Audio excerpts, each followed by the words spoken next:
Ok, très bien. Merci beaucoup à toutes et à tous d'être ici. Merci au président de la Fondation Napoléon, Victor-André Masséna, de nous accueillir. Merci à Thierry Lenz, son directeur général, de nous accueillir pour ces chemins de traverse, qui sont toujours des rencontres en général assez intéressantes et même amusantes. On passe de bons moments. Et ce soir, nous avons donc le plaisir de recevoir Louis Sarkozy, qui est diplômé de NYU, de l'American University of Washington, pardon pour cet accent déplorable, qui est chroniqueur international pour LCI, qui a eu la chance de suivre aussi les élections, la campagne des élections américaines pour le Figaro dans d'excellentes pages dont nous allons parler ensuite. Donc Louis Sarkozy, vous avez émergé médiatiquement à partir de septembre, si je puis dire. D'après le Figaro toujours, vous êtes la nouvelle star de la droite française. Donc on va voir ça. Non, plus sérieusement, vous habitez aux États-Unis depuis très longtemps. Vous avez aussi suivi depuis Washington les élections américaines pour LCI. D'ailleurs, quasiment 24 heures sur 24, c'était assez impressionnant. Et donc pour le sujet qui nous intéresse ce soir, ça sera évidemment très précieux. Et merci à Alexandre Devecchio, doublement merci, parce que tu as accepté 15 jours à l'avance de participer au débat. Et je sais que tu as un emploi du temps très pris. Donc merci beaucoup, Alexandre Devecchio. Vous êtes donc rédacteur en chef des pages Débat Opinion du Figaro. Vous êtes aussi chroniqueur sur CNews. Vous êtes essayiste. Vous êtes une figure de la vie médiatique française. Je crois que je n'exagère pas. Vous avez aussi une émission qui est très bonne d'ailleurs sur Sud Radio, une émission de débat d'idées tous les dimanches qui s'appelle En toute vérité. J'ai bon ? Voilà. Vous avez, c'est bien ce qui me semblait, vous avez, vous, beaucoup écrit sur Donald Trump, mais pas seulement, puisque vous aviez publié un livre qui s'appelait Recomposition, dans lequel vous étudiez la décomposition, plus précisément, des démocraties libérales dans le monde occidental et l'émergence des mondes populistes. Vous aviez identifié un peu avant les autres cette vague populiste, d'ailleurs, et vous avez prolongé en commentant très intelligemment en général les arrivées au pouvoir des différents acteurs, en créant d'ailleurs en général des différences entre les uns et les autres. Et depuis l'arrivée de Donald Trump, vous avez écrit plusieurs articles très intéressants et très différents de ce qu'on lit ailleurs, puisque vous avez essayé de relier Donald Trump à la culture populaire américaine, puisque ce que les gens savent moins, c'est que vous êtes un passionné de cinéma. Non, mais véritablement. Et ce que vous en aviez écrit dans le Figaro Histoire a été passionnant. On va y revenir. Bien, alors on va commencer très simplement. Si on remonte un petit peu le temps, on va commencer avec vous, Louis. Est-ce que ce micro fonctionne ? Il fonctionne. Si on remonte un petit peu le temps, c'est-à-dire avant le 5 novembre de cette année, donc avant l'élection américaine, nous avions des sondages qui donnaient au coude à coude Donald Trump et Kamala Harris. Si on remonte encore un petit peu le temps, nous avions des sondages qui, quand Kamala Harris est entrée en campagne, étaient données gagnantes, assez largement d'ailleurs. Et puis auparavant, un Joe Biden qui, finissant entre guillemets, s'effondrait lui dans les sondages. Comment expliquer, Louis Sarkozy, une telle erreur d'appréciation ? Comment n'ont-ils pas vu venir cette vague Donald Trump, puisque je rappelle que non seulement il a remporté l'élection présidentielle haut la main, mais il a aussi remporté l'élection populaire, ce qui n'était pas arrivé depuis une éternité pour un candidat républicain. Vous avez juste, monsieur Chevalier, un point sur les sondages, si je peux me le permettre. Tous les sondages étaient effectivement très proches, mais une erreur dite normale des sondages, 1 à 3 points, de chaque côté aurait pu nous donner un résultat aussi décisif. Donc ce n'est pas forcément parce que les sondages sont très proches que le résultat doit l'être. Alors ayant dit cela, c'est vraiment une petite parenthèse, le résultat a surpris tout le monde, moi en premier. Je pensais qu'il allait gagner parce que son chemin vers la victoire était le plus simple. La stratégie de la côte est, c'est-à-dire, si vous avez la carte des États-Unis en tête, c'est la Caroline du Nord, la Géorgie, les 2 premiers États à tomber généralement le soir d'une élection, étaient attendus pour lui. Si les 2 étaient effectivement tombés, il manquait juste la Pennsylvanie, on pensait que c'était l'État charnière, et ça lui suffisait, il touchait 270. Pour que Harris gagne, ça aurait dû être un petit peu plus compliqué. Donc c'est pour ça que je le voyais gagner, mais vraiment peut-être 4 ou 5 États clés sur 7, surtout pas le vote populaire qui n'est pas passé à un républicain depuis 20 ans, et surtout pas cette vague immense qui a surpris tout le monde. Kamala Harris n'a pas flippé. Donc flippé, vous savez, ça veut dire qu'elle a récupéré un comté qui était perdu 4 ans avant, n'a pas flippé un seul comté dans le pays. Elle n'a pas... Non mais réfléchissez à ça une seconde. Elle n'a pas surperformé. Elle a gardé certains que Biden avait eus, oui, mais elle n'en a pas récupéré d'autres. Elle n'a pas surperformé dans un comté par rapport à Biden 4 ans avant. Il n'y a aucune marge de progression, ça s'appelle une vague rouge, c'est une défaite totale, humiliante, qui est due principalement à une déconnexion des élites démocrates. Parce qu'au fond, et je terminerai là-dessus, la candidature de Mme Harris est basée sur une sorte d'arnaque. Parce qu'on a poussé Biden, après sa catastrophique performance lors du débat, on s'est rendu compte que le truc n'était simplement pas tenable. D'ailleurs, la gauche était dans le déni là-dessus, alors que le reste du monde et de la droite, et même les médias objectifs se disaient que ça ne pouvait pas tenir. J'avais une source qui était là quand M. Biden est allé au dîner d'État à l'Élysée. Le pauvre M. Biden n'arrivait à peine à marcher. Cette source me disait « ça fait du bien quand on sait que ça s'arrête ». Et en fait, ça ne s'arrêtait pas parce qu'il était déjà pressenti pour continuer l'élection. Et donc, on glisse Kamala Harris, qui n'était pas connue des Américains, malgré le fait qu'elle était vice-présidente, qui n'avait jamais vraiment eu un sujet sur lequel elle était la tête de liste. Alors, c'est vrai qu'ils l'ont mis sur le sujet de l'immigration. Je pense que vous connaissez tous la situation catastrophique de la frontière sud. Ils l'ont mis aussi sur quelques sujets de politique étrangère où elle ne s'est pas du tout démarquée. Et donc, ils essayent de glisser cette candidature-là. Et en plus, basée sur une hypocrisie monstre, en 2019, Kamala Harris fait sa première campagne présidentielle. Et elle est vue universellement comme la plus à gauche. Elle supportait, pour vous dire, de financer avec l'argent public américain les transitions de genre pour les migrants illégaux détenus dans les centres de détention. Je précise que ça, vous l'avez dit sur un plateau d'Elsie avec quelqu'un qui vous a dit que vous mentiez Oui. et que vous étiez en gros un affreux populiste. Et Bien vous sûr. avez rappelé ensuite l'article dans lequel c'était précisé, pas l'article d'un média New York Times, qui n'est New pas York Times, pressenti voilà. comme Et une donc publication trumpiste. Vous avez quand même été, entre guillemets, humilié sur un plateau de télé en étant méprisé intellectuellement, alors qu'elle avait objectivement tort. Non, mais ça disait beaucoup de l'état d'esprit quand même des gens. Mais bien sûr, parce que c'est tellement invraisemblable que les gens ne croyaient pas. Donc elle est vraiment à gauche. Et la stratégie démocrate pour cette élection que nous venons vivre, c'était au centre. Souvenez-vous, elle dit qu'il faut fermer la frontière. Non mais vous imaginez... Et ça, c'est vraiment le succès de Donald Trump. Il a droitisé le débat sur l'immigration, sur la Chine notamment, mais il y en a d'autres, à un point où Kamala Harris dit qu'il faut fermer la frontière. Elle dit sur Oprah Winfrey, j'ai une arme chez moi, s'il y a un mec qui rentre, je lui tire dessus. Non mais vous imaginez l'hypocrisie monstre. Et en fait, il pensait prendre les électeurs. C'est pas passé, quoi. Mais pas du tout. Mais on peut dire, je vais à fond à gauche. Je mobilise la base parce que vous savez, le plus extrémiste un électeur, le plus il est mobilisable. Les électeurs modérés aux États-Unis comme ailleurs votent moins. Donc ils auraient pu essayer de faire ça. Mais prendre quelqu'un qui vient de la gauche extrême, la mettre au milieu, le faire, elle a passé, pardon, je termine là-dessus, excusez-moi, monsieur De Vecchio, mais elle a passé les 35 premiers jours où on savait qu'elle allait être la nominée sans faire d'interview. 35 jours. Comment on l'explique ? Son incapacité totale à répondre à des questions relativement simples. Enfin, elle est mauvaise. Enfin, pardon, mais, non, mais c'est vrai qu'elle a toujours été mauvaise. À part le débat avec Donald Trump, c'est vrai que les interviews ont été catastrophiques, beaucoup de contradictions. Vous avez raison sur le fait qu'elle s'est démarquée sur le débat, qui était une bonne performance sur elle, pour elle, pardon. Mais c'est effectivement une espèce d'arnaque, et en fait, à force de prendre les électeurs pour des idiots, on se le prend dans la figure. Et pardon, j'ai une dernière question, et après on va arriver à Alexandre. Vous étiez très sceptique sur le choix du vice-président qu'elle a choisi. Est-ce que vous pourriez revenir là-dessus? Parce que c'est un peu plus technique, mais c'était très intéressant. Oui. Quelles étaient les possibilités déjà?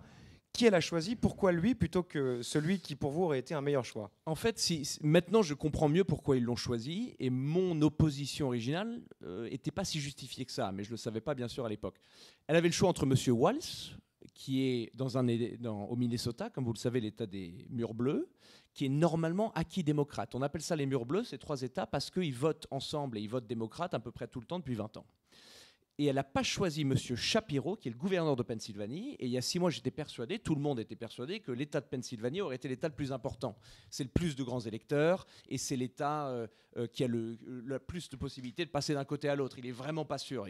Biden le remporte en 20, Trump le remporte en 16, donc c'était vraiment la clé. Et elle ne choisit pas M. Shapiro parce qu'il se trouve qu'il avait écrit un article il y a quelques années relativement pro-Israël. Alors, je dis relativement, il ne va pas sur un plateau télé et il ne dit pas aux membres du Hezbollah qui doivent crever, vous savez.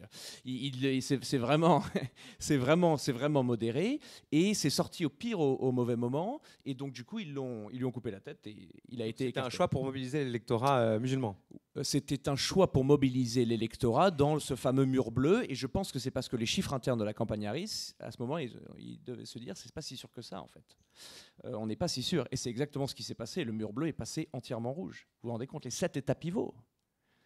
2 millions de voix et demi de plus pour Donald Trump. La Chambre et le Sénat. Enfin, c'est pas du tout une victoire, si vous voulez. C'est un mandat.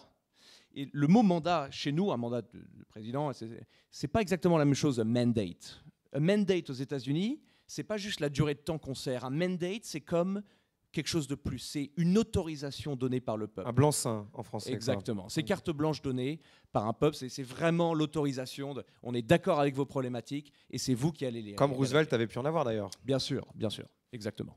Alexandre Devecchio, tenez, alors on va revenir en France avec vous parce que, et d'ailleurs quoi qu'on en pense, il faut bien admettre, moi-même j'y ai assisté sur certains plateaux et dans certaines rédactions, que la presse française a une réaction un peu bizarre. Alors, je vais l'angler comme ça, après, vous irez où vous voudrez pour expliquer ça. Non, mais l'idée, c'est pas de le traiter par le mépris, c'est d'essayer de comprendre, hein, une sorte d'aveuglement. C'est-à-dire que, moi, il y avait un truc qui m'a beaucoup frappé, c'était qu'il fallait absolument dire que Kamala Harris était une bonne candidate. C'est-à-dire qu'il était interdit de dire que Kamala Harris était une mauvaise candidate, ce qui, pour n'importe quelle personne qui avait vu ne serait-ce que 15 minutes d'un meeting de Kamala Harris, ça se voyait. C'est comme Valérie Pécresse, quoi. Vous voyez bien qu'elle était... Non, mais...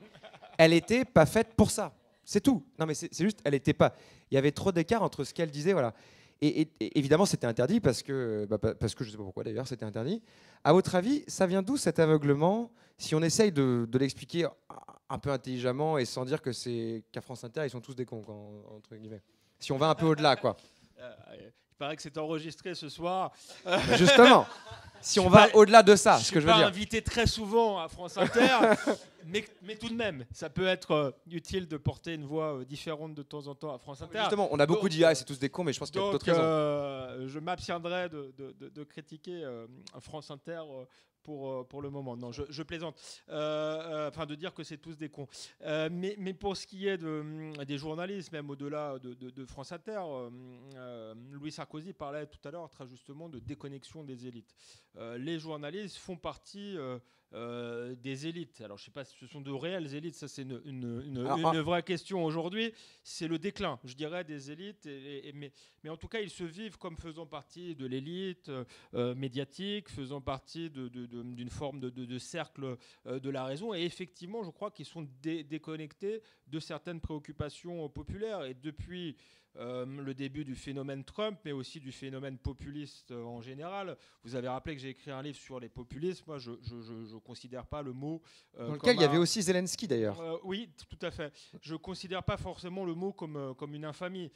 C'est devenu un mot pour disqualifier l'adversaire, mais en tout cas, depuis ce phénomène-là, moi, je pense que le populisme, c'est simplement la naissance de nouvelles élites politiques qui, justement, comprennent mieux certaines préoccupations.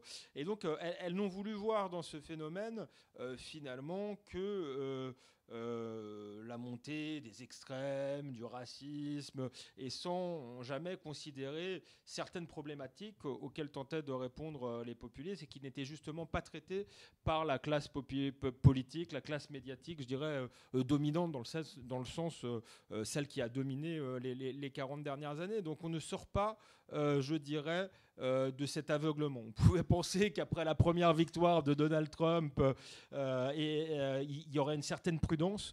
Il n'y a pas eu. On est dans le manichéisme le plus total. Il y a le camp du bien, c'est Kamala Harris. Quand bien même elle fait des propositions extrêmement radicales, comme vous l'avez rappelé, on pourrait également parler de ses propositions sur les minorités noires, où elle voulait donner en gros le droit de commercer de la drogue sans payer d'impôts aux hommes noirs. Hein. C'était précis, ça a été très peu rappelé en France durant la campagne. Tout ça, on s'en fiche, ça passe par perte et profit parce que c'est le camp du bien et il faut vaincre le mal. Je crois que ce manichéisme-là témoigne d'un manque de lucidité d'une partie de la presse française qui est quand même censée informer et décrypter le monde. Mais d'un autre côté, est-ce qu'on peut comprendre, parce que bon, ok, ça je suis d'accord sur le fait qu'il y a une lecture du monde qui domine la presse française, très bien, mais par ailleurs, et là je parle pour moi, franchement, les images les images des meetings de Donald Trump sont souvent non pas mensongères mais très partielles, parce qu'en fait on montre toujours 2 minutes où il est très excité, mais quand on regarde sur la longueur un meeting, en fait c'est quelqu'un de très calme qui parle très posément, et ça n'est pas du tout uniquement le monstre de vulgarité et de cri que c'est. Mais franchement, quand on voyait certaines choses, par exemple le dernier meeting au Madison Square Garden, moi, ça me donnait pas vraiment envie, et j'avais pas envie de dire sur un plateau de télévision, ah oui, ça a l'air vraiment génial, c'est le monde que je veux. Enfin, je veux dire, ouais, non, mais est-ce qu'on peut comprendre que du point de vue de la France, qui est un pays plus civilisé que les États-Unis, que le phénomène Trump. ouais, que ce soit un truc un Trump peu gênant rebute. quand même. Alors, très simplement. oui, non, ce que j'explique. Ah, quand même pas se raconter d'histoire non plus sur ce que ça donnait. Aussi dans le livre, c'est que les populistes peuvent prendre différentes formes selon les cultures de chaque pays. Et effectivement, le style américain n'est peut-être pas le style français, mais je crois qu'aux États-Unis, c'est un type de leader politique qui existe, et ces excès, effectivement, rebutent peut-être moins que dans une France qui est encore un peu plus sophistiquée. Il n'y a pas que des excès, il y a aussi eu des propos très violents sur les femmes. Enfin, ça existe aussi. Non, mais je veux dire, c'est pour ça que je vous disais tout à l'heure, en allant un peu au-delà du France Inter bashing, ça existe. C'est des propos qui ont été tenus. Alors, on peut dire, oui, c'est des propos de campagne, voilà, mais juste, on peut comprendre aussi que ça fasse pas envie, quoi. Moi-même, je suis pas forcément un fanatique du style Donald Trump. Maintenant, je crois que c'est aussi une marque de fabrique, c'est-à-dire que la contestation du politiquement correct, quitte à en passer par certains excès, est devenu finalement un marqueur politique, un moyen de se démarquer d'une élite qui apparaît déconnectée, un moyen de alimenter la colère, quoi. Et aussi parce que comme les élites politiques, même quand elles transgressaient, n'ont pas forcément, si vous voulez, répondu aux problématiques, il y a aussi une volonté chez les populistes d'aller toujours plus loin pour se faire entendre. Après, moi, je pense que les Américains sont intelligents, ils prennent...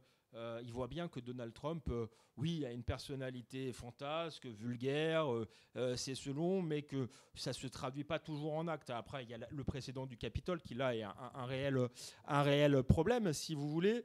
Mais ils savent faire, je crois, la part des choses. Et c'est vrai qu'en France, vous le rappeliez, on voit les extraits, effectivement, les plus percutants. Eux connaissent Donald Trump depuis des années. D'ailleurs, bien avant sa première élection. Il faisait lui-même partie de l'establishment. On l'a oublié. C'est pour ça qu'il rassure, je crois, Donald Trump, y compris une partie de l'establishment américain. Sinon, il n'aurait pas pu gagner. Mais c'était une star de Hollywood. C'est quelqu'un qui allait à toutes les soirées organisées par les Clinton. Il a été démocrate à un moment donné. Donc, c'est pas du tout... En fait, ils l'avaient eux-mêmes policé avant, quoi. L'épouvantail qu'on présente. Oui, ils l'avaient eux-mêmes assimilé à leur truc avant, de toute façon. Oui, tout à fait. Simplement, il a compris, c'est sa grande force. Effectivement, vous avez employé le mot colère, la colère d'une partie de l'Amérique. Pour resituer, pour aller au-delà de Donald Trump, parce que justement dans les populistes, on se focalise beaucoup sur les personnalités. Je sais d'ailleurs que Louis Sarkozy a une vision de la politique beaucoup fondée sur les personnalités, sur l'homme providentiel. Et c'est vrai que Donald Trump a une personnalité hors norme. On peut la détester, l'adorer, mais en tout cas, il ne laisse pas indifférent. Mais au-delà de la personnalité hors norme, je pense qu'il se passe quelque chose dans toutes les démocraties occidentales. C'est ça que j'ai essayé de montrer dans mon livre, c'est qu'il y a en réalité un triple déclassement des classes moyennes et populaires. Déclassement économique d'abord. Alors Louis Sarkozy vous expliquera, j'ai eu l'occasion d'en discuter avec lui, que les États-Unis vont quand même beaucoup mieux que l'Europe, mais il n'empêche, les hommes blancs américains ont vu leur espérance de vie diminuer ces dernières années. Donc il y a quand même un phénomène de paupérisation, notamment de la part des classes populaires, des classes ouvrières américaines, et partout en Occident, le sentiment que leurs enfants, les enfants de la classe moyenne, vivront moins bien qu'eux-mêmes, que les parents. Donc ce sentiment, il est partagé par tous. Donc premier type de déclassement. Deuxième type de déclassement, le déclassement culturel. Je crois qu'il y a le sentiment partout d'une forme d'insécurité culturelle liée à deux choses, l'immigration massive et le multiculturalisme agressif, et que les gens soient attachés à leur culture et à leur mode de vie. Et ça, c'est quelque chose qu'on voit qui traverse toutes les démocraties occidentales. Troisième point, troisième type de déclassement qui est très important, dont on parle moins, et je crois que c'est un des ressorts profonds de l'élection de Donald Trump, mais sur ce qui se passe après, sur les nominations qui font beaucoup de bruit en France, mais qui ont en fait une logique. La dépossession, je dirais, c'est même pas le déclassement, la dépossession démocratique. C'est-à-dire qu'on a des États-nations qui sont devenus de plus en plus compliqués, et des démocraties où la souveraineté populaire compte de moins en moins, si vous voulez. Il y a tellement de contre-pouvoirs, et c'est bien que dans une démocratie libérale, il y a un minimum de contre-pouvoirs, que si vous voulez, le peuple est dépossédé du pouvoir, les gens ont un vote, mais pas forcément de voix. On veut, les politiques promettent un certain type de politique, de lutte contre l'immigration, de politique économique, et ensuite on nous explique qu'il n'y a pas d'alternative parce qu'il y a effectivement ces contre-pouvoirs. Aux États-Unis, Donald Trump appelle ça l'État profond. En France, il a le pouvoir. En France, on appelle ça Laurent Fabius. Mais non, je plaisantais, mais on a l'impression que la démocratie, c'est selon l'humeur de Laurent Fabius au Conseil constitutionnel. Donc je plaisante, mais il y a le Conseil constitutionnel, il y a le Conseil d'État, il y a l'Union européenne qui est une architecture administrativo-juridique qui en fait dépossède les hommes politiques légitimement élus de leur pouvoir. Le dernier exemple, c'est Ursula von der Leyen avec le Mercosur. Donc ça, les peuples le ressentent et en fait ont envie que les hommes politiques reprennent le gouvernail. Et c'était le sens du Brexit, c'était take back control. Et donc je pense que ça, c'est quelque chose, un phénomène inhérent à toutes les démocraties occidentales, et que la force des populistes, c'est qu'ils ont su identifier ce triple sentiment de dépossession, ou cette triple dépossession réelle. Je ne sais pas s'ils apportent toujours les bonnes réponses, mais ils ont au moins le mérite de mettre le doigt dessus et d'essayer de changer les choses. Tandis que les politiques traditionnelles sont plutôt dans une logique de réformer, je dirais, à la marge, et de ne pas répondre à cette triple problématique-là. Donc je crois que c'est ce qui se passe, et il y a donc une révolte des peuples contre les élites, entre guillemets, qui veulent poursuivre absolument une politique de statut quo. Sur le mot élite, qu'on se mette d'accord, parce qu'on aurait l'air un peu idiot tous les trois de parler des élites. On va dire des gens qui ont le pouvoir de dire et de faire. Oui, tout à fait. Voilà, on va dire ça comme ça. Non, mais je veux dire, voilà. D'ailleurs, je pense que c'est une élite des clientes. Et Bien je sûr. pense qu'on ne peut pas se passer d'une élite donc, bien sûr. dans un pays, mais qu'aujourd'hui, elle est déclinante et elle n'a plus forcément les solutions face aux problématiques qui sont des problématiques nouvelles et qui n'ont rien à voir aussi, je t'en prie, avec la période de la mondialisation heureuse. En fait, ce sont une classe dirigeante qui a cru à la mondialisation heureuse, à un monde sans guerre, à un monde gouverné par la technocratie et le marché, et qui n'était donc pas du tout préparé aux multiples chocs économiques, culturels, géopolitiques que nous subissons aujourd'hui. Merci beaucoup, Alex. Pardon. Non, il n'y a aucun problème. Juste un point, si vous me permettez, juste sur la déconnexion des élites. L'élection, c'était il n'y a pas si longtemps, on est à 1 mois et demi. Je suis sur le plateau de LCI. Quelqu'un que je ne connais pas, j'ai oublié même son nom, mais un soi-disant expert des États-Unis dit « Je ne comprends pas qu'on puisse aujourd'hui voter pour Donald Trump. Je ne comprends pas que les Américains puissent voter pour Donald Trump. » Cette phrase, pour moi, est complètement inacceptable aujourd'hui. On est à la limite de la respectabilité. En 2016, c'était possible, parce que c'est la surprise, on ne comprend pas, c'était vraiment le show. Mais c'est tellement clair pourquoi ils votent pour Donald Trump. Quelles sont ses promesses concrètes ? Et ça fait partie de son génie aussi. C'est qu'on peut montrer son visage à quelqu'un à Beyrouth, à Berlin, à Bagdad, à Belfast. Tout le monde connaît immédiatement sa position sur l'immigration. On en veut moins, plus de sécurité, moins de crimes, plus de pouvoir d'achat, pas de guerre étrangère. Mais déjà, dans ces 3 points-là, on résume les motivations électorales de 70% des Américains. J'en ai marre d'envoyer mes fils crever dans des opérations militaires extérieures qui n'ont aucun but. Et qu'on Je pense que ça concerne les pauvres, ça. Mais bien sûr. Mais comme comme l'immigration, les États-Unis sont les pauvres qui font la guerre. Mais comme l'immigration concerne d'abord les pauvres Américains et surtout les migrants. Et ça, c'est le coup de génie de Donald Trump. Et d'ailleurs, je me sens obligé de faire cette parenthèse à chaque fois parce que je ne vais pas sur France Inter, mais je ne suis pas non plus sur CNews, que je ne suis pas un de ses électeurs et je ne suis pas grand fan de Donald Trump. Mais la vérité, c'est que les migrants, et ça, il l'a compris, c'est un coup de génie. Il n'y a rien de plus anti-immigrant qu'un migrant. Parce que dès qu'il rentre sur le marché du travail, il se rend immédiatement en compétition avec le nouvel arrivé. On appelle ça aux États-Unis, les migrants ferment la porte derrière moi. Ils sont tous concernés par la sécurité. Est-ce que vous parlez de ces statistiques assez extravagantes qu'on a d'ailleurs assez peu entendues sur les plateaux parce qu'elles contredisent en fait l'idée qu'on se fait sur l'électorat noir, ce qu'il en a été pour Harris, l'électorat c'est très simple, si je puis dire. C'est très simple. Écoutez, il remporte 48% du vote latino. C'est du jamais vu. Donc ça, c'est unique. C'est du jamais vu. C'est la moitié. Je vous rappelle qu'à tous ces rallyes, il y a des pancartes déportation massive. Tous les rallyes. La totalité de l'establishment médiatique et politique dit depuis 8 ans qu'il est xénophobe et qu'il déteste les latinos. La moitié vote pour lui. Et je pense que chez les hommes, c'est quelque chose comme 60%, mais je ne suis pas sûr. Il est face à une femme. 52% des femmes blanches votent pour lui. Il est face à une femme. son argument principal, c'est l'avortement, soi-disant l'issue la plus importante pour les femmes. 52% des femmes blanches votent pour lui. Il est face à une femme noire. Elle perd 20% des votes noirs masculins par rapport à l'élection de Barack Obama il y a 20 ans. Donc c'est pas du tout... Enfin, si vous voulez, c'est la Bérésina. Et je pèse le mot et je sais où je l'utilise. C'est une catastrophe démocratique. Et juste un point aussi sur le fait très intéressant que Donald Trump était une élite, qu'il est l'incarnation même de l'élite. Il est né dans une famille hyper riche, littéralement dans un penthouse sur la 5e avenue à New York en or. Et cet homme-là est aujourd'hui le champion des cols bleus et des classes populaires. Et on me dit qu'il est con comme un balai, qu'il n'y a aucune pensée stratégique. Mais d'ailleurs, je pense que c'est... Et là, malgré le fait que M. De Vecchio pense que je crois en l'homme providentiel, et il a sûrement raison, mais je m'inscrirais volontiers dans sa théorie sur un point, la théorie des grands changements. C'est qu'en vérité, le vrai populisme, c'est toujours une élite. Le premier vrai populiste de notre histoire, c'est Jules César. Bien sûr. C'est Jules César. Il n'y a pas plus élite que Jules César, qui est né dans une famille aristocratique, il fait le cursus honorum, il prend tous les postes, etc. Et le populiste, je pèse l'expression, le populisme des pauvres, tel Spartacus, en vérité, ça marche jamais. C'est des martyrs. Le vrai populisme contre les élites, c'est toujours quelque chose qui est antiparlementariste, qui vient d'une élite et qui retourne le peuple contre ses confrères. Il s'inscrit complètement dans cette tradition-là. Donc il y a une vraie cohérence là aussi, même dans la stratégie. Alors d'ailleurs, pardon, parce que la légende ne sait pas forcément parce que vous n'êtes pas payé pour parler de ça sur LCI, mais vous êtes quelqu'un qui connaît très très bien l'Empire romain. Je pèse mes mots, c'est quasiment un niveau de spécialiste. Hein. Et il y avait un article très intéressant dans le Figaro, c'était pas fait exprès, de Benjamin Oliven, qui disait qu'on assiste sur l'élection de Trump, qui disait qu'on c'est comme le passage de la République à l'Empire romain.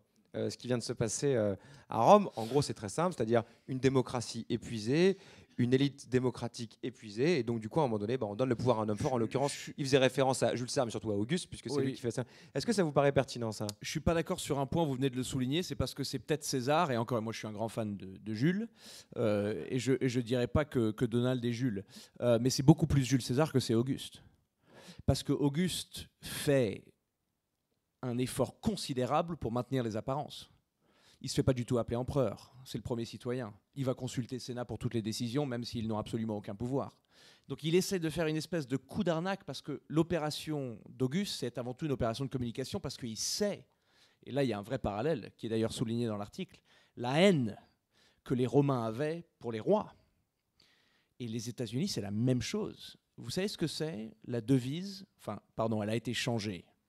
La devise de l'État de Virginie, qui était pendant la majorité de l'histoire américaine l'État le plus important, le plus peuplé, le plus d'Américains sont virginiens que n'importe quel autre État, c'était vraiment l'État le plus important. La devise avant, est-ce que quelqu'un la connaît ici ? Elle a été changée il y a 3 ans, l'ancienne et la nouvelle.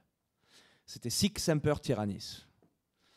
Ce que Shakespeare nous raconte que Brutus a annoncé quand ils ont buté César. Voici ce qui se passe au tyran. Vous savez ce que c'est aujourd'hui ? On parle de wokisme. La Virginie, c'est pour les amoureux. C'est sur les plaques. J'ai refusé qu'on mette ça sur ma voiture.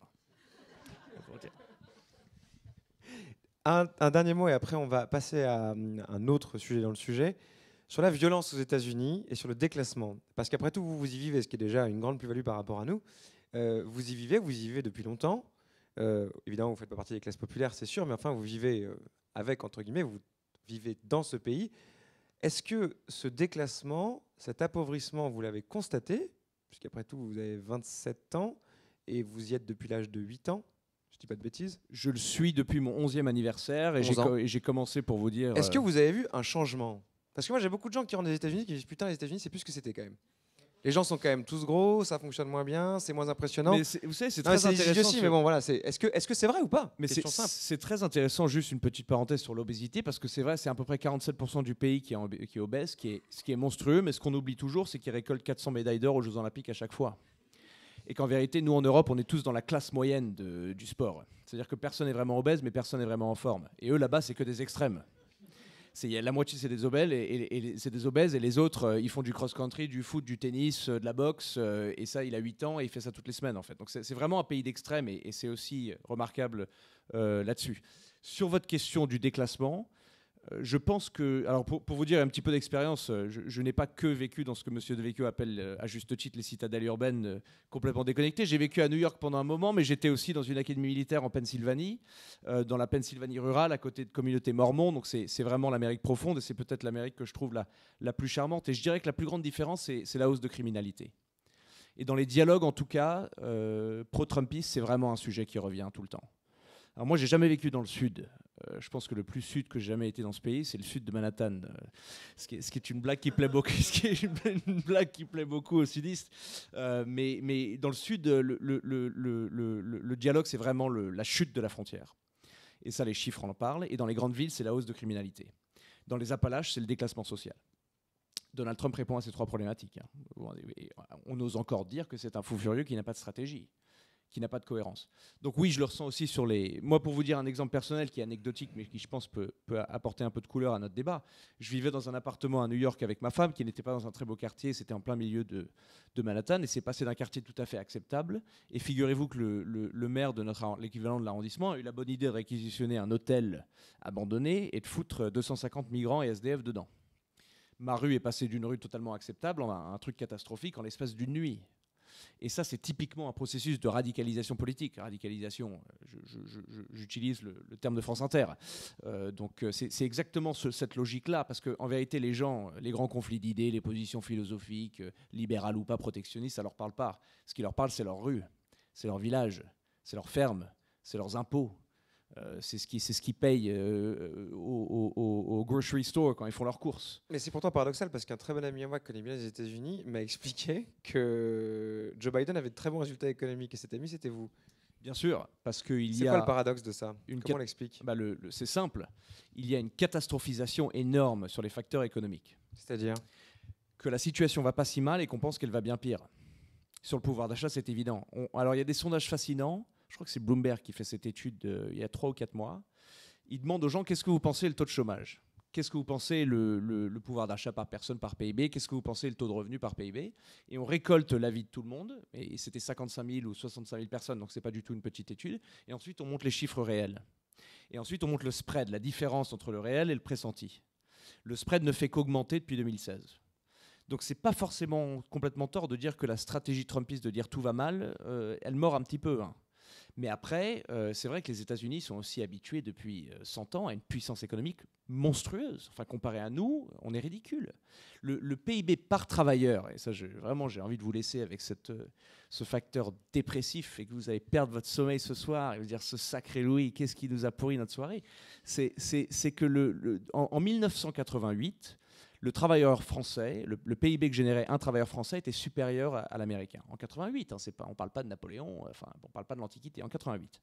Aujourd'hui, le travailleur français produit comme PIB annuel l'équivalent du travailleur du Mississippi, qui est l'État le plus pauvre des États-Unis. Donc ce n'est pas qu'on s'est fait déclasser, c'est qu'on s'est fait éclater. Là, le déclassement est total. Et quand il y a un léger ralentissement économique, les Américains tout de suite bondissent. Parce que c'est vraiment un pays économique. Vous voyez ce que je veux dire? C'est la préoccupation totale. Je ne suis pas sûr qu'aujourd'hui, on peut avoir un message électoral français en disant « je vais tous vous rendre plus riches ». Ça marchera pour certaines personnes, mais je pense qu'en général, c'est compliqué. Je ne dis pas que c'est impossible. Et il y a eu 2-3 expériences, et peut-être qu'il y en aura d'autres, mais c'est compliqué. Là-bas, tout tourne autour de ça. Donc le moindre ralentissement, et soudainement, on change de régime. Merci Louis. Vous imaginez le dîner si on avait des micros comme ça, avec Devecchio?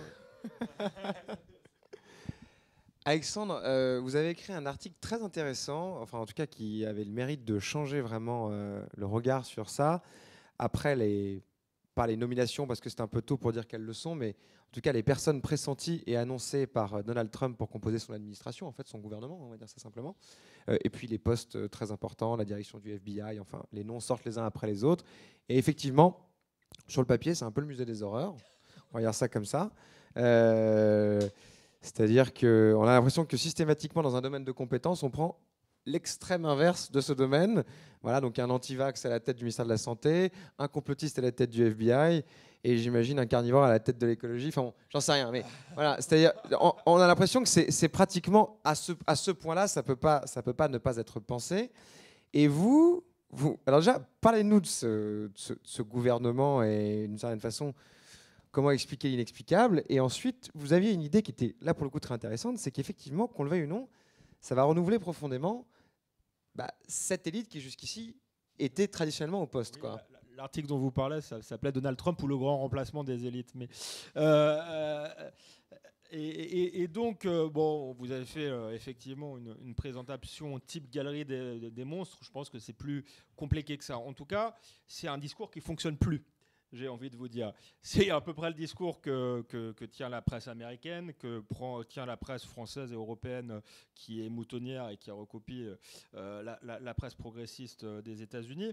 Mais c'est en tout cas un discours qui n'a aucune chance d'inquiéter, si vous voulez, le peuple américain, puisque la mission de Donald Trump pour toute une partie du peuple américain est justement de remplacer ces élites, parce qu'il juge que ça n'a pas fonctionné, que ça fait des années que ça ne fonctionne pas, et donc qu'ils n'ont pas les solutions à leurs problèmes. C'est une élite un peu technocratique, bureaucratique, comme on en a en France, l'élite de Washington.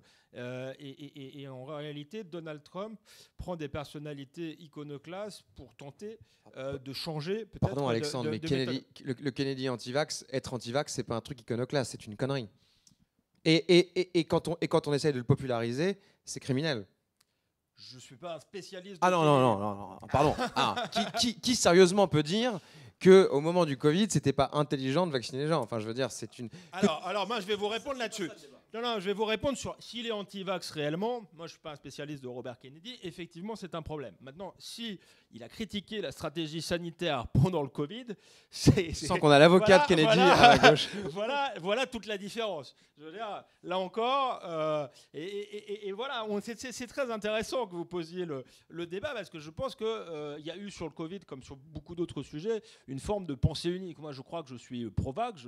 J'ai 36 vaccins. J'ai été d'ailleurs vacciné pour le Covid. Bah oui. Mais je pense que j'ai été vacciné par le Covid, très honnêtement, je vais vous le dire, par une forme de faiblesse. Je pense que j'en avais pas besoin, très sincèrement. Je l'ai fait parce que j'avais besoin de sortir et que j'avais pas l'âme d'un résistant pour résister à cela, mais je pense que c'était une bêtise. Peut-être des gens, ça va choquer les gens. Je pense que ce qui nous a... Non, mais pardonnez-moi, c'est un vaccin qui n'en était pas un, déjà, qui nous protégeait 3 mois.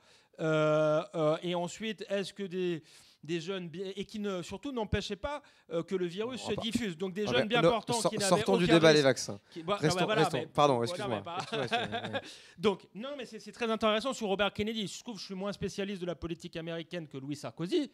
Si c'est un anti-vax, quelqu'un qui a vraiment qui ne croit pas en la science, c'est une chose. Si c'est quelqu'un qui croit qu'on a peut-être été qu'on a vacciné de manière excessive et qu'il aurait fallu peut-être vacciner les populations à risque plutôt que de vacciner de manière massive, je crois que c'est quelque chose qui peut s'entendre, si vous voulez. Donc, j'aime pas, moi, les adjectifs complotistes, anti-vax. Les adjectifs ne veulent rien dire. C'est comme populiste, il faut être précis dans la définition des choses. Donc, je ne connais pas tout le personnel politique qui a été nommé, mais je pense qu'il y a des choses intéressantes. Par exemple, des gens qui ne sont pas des clowns dans l'administration américaine, c'est quelqu'un comme Elon Musk. Et je vous parlais de grands remplacements des élites. Pour le coup, pareil, on l'aime ou pas, Elon Musk, mais là, on peut dire que c'est un entrepreneur de génie et qui représente pour le coup une élite ascendante, dont il faut peut-être se méfier, mais qui est l'élite de la tech. Donc, c'est quelque chose de nouveau qui lui a des résultats. Et qui, je pense qu'on ne peut pas ridiculiser comme ça. Moi, c'est peut-être quelque chose de très inquiétant, Elon Musk.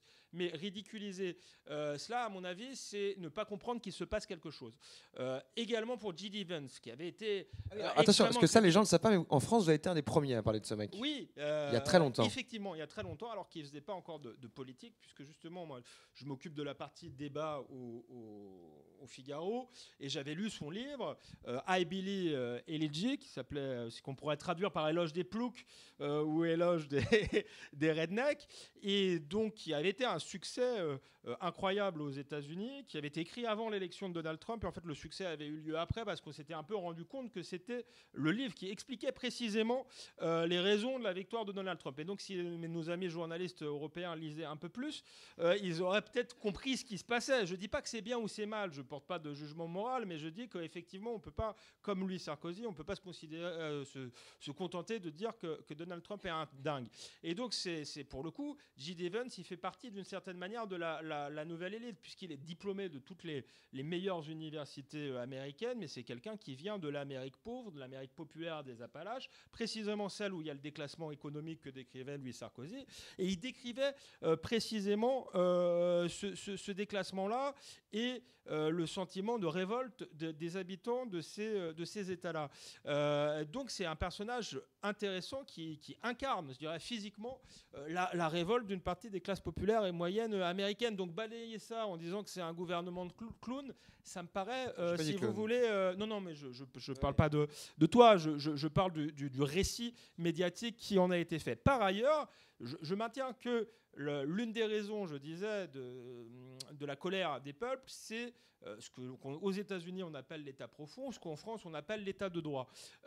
Et donc, il a été précisément mis en place, non pas pour mettre à bas ça, parce que je disais en plaisantant l'État de droit, tout le monde dit attention, vous voulez vous en prendre à l'État de droit, vous êtes antidémocrate. Non, pas du tout. L'État de droit, c'est aussi les lois qu'on vote, théoriquement. C'est une architecture administrative-juridique qu'on peut remettre en cause petit à petit. C'est pas le mettre à bas, mais c'est le remettre en cause petit à petit. Donc je dis qu'il essaye de faire ça. Peut-être que ça ne marchera pas, mais en tout cas, il a été mandaté pour le coup, pour faire ça, et que pour ceux qui ont voté pour lui, ça apparaît pas du tout comme une folie. Ils se disent, enfin, débarrasser de ces gens-là, qui, d'élection en élection, qu'on vote pour un démocrate ou pour un républicain, on a les mêmes qui mènent la même politique, et c'est exactement la même chose en France avec l'appareil d'État français. Donc voilà, c'est simplement, moi j'explique le processus. Après, je vous dis pas, souvent quand une élite en remplace une autre, on a vu la Révolution française, c'est pas toujours très bien et ça se finit pas toujours très bien. Donc je vous dis pas que Donald Trump ça se va termine par réussir Napoléon, nous, et c'était que très bien. tout ça, ou ça se finit par Napoléon, bon, et c'est très bien. Okay. Mais je vous dis juste qu'il y a un phénomène qui est en train de se passer, un changement de paradigme et qui serait utile de l'analyser plutôt que de pousser des cris d'orfraie, ce qui n'est jamais très, très intéressant. Vas-y. Alors moi j'étais un des seuls à voter, enfin j'ai pas voté dans les élections américaines, mais à dire que j'aurais voté pour Donald Trump uniquement à cause du département d'efficacité gouvernementale. Parce que ça c'était peut-être la meilleure proposition pour moi. Et le problème, je suis complètement d'accord avec M. De Vecchio, mais je pense qu'il n'est pas allé assez loin. Alors, non, Musk.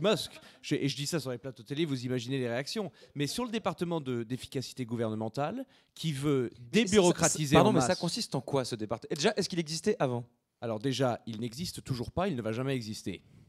Parce que le département que M. Musk maintenant co-préside avec Vivek Ramaswamy n'est pas dans le gouvernement, c'est précisé dans la lettre. Qui est Vivek Ramaswamy? Vivek Ramaswamy était candidat, chef d'entreprise élite, tech, très riche, très talentueux, indien-américain, qui était candidat à la primaire républicaine, très populiste aussi, je ne dis pas du tout ça péjorativement, je rejoins M. De Vecchio et sa définition sans jugement, qui s'est rallié à Donald Trump, et qui a été nommé ensuite par Donald Trump avec Musk à la tête de ce département. Vous imaginez, le département d'efficacité gouvernementale, déjà il y a 2 chefs au lieu d'un, ça commence bien. Donc déjà, le département n'est pas dans le gouvernement, c'est précisé dans la lettre. Il a 18 mois pour faire son travail. Il n'a pas une chaise de bureau, un employé, un bureau, rien. Donc je pense que là, on a malheureusement un mirage en face de nous et qu'il ne va pas se passer grand-chose. Mais sur la question de la bureaucratisation, Dieu sait qu'on a un sujet aussi en France, c'est vraiment ça qui ronge les sociétés en fait. Et c'est ça qui déconnecte la souveraineté populaire avec le pouvoir exécutif. Il faut, surtout en France, Dieu qu'on sait ça, nous, peut-être mieux que les autres peuples, que quand le chef de l'État dit quelque chose et qu'il n'y arrive pas à le faire, ou il dit on ne va pas aller quelque part, et on y va quand même, le Mercosur en est un exemple, qu'on est d'accord avec le Mercosur ou pas, quand on dit ça, on ne le fait pas, et que ça se fasse quand même, là, on ne pardonne jamais. On pardonne tout au président ou au gouvernement français quand il est efficace. On pardonne l'autoritarisme, on pardonne les guerres, on pardonne les erreurs, mais quand il est inefficace, là, les Français ne pardonnent jamais.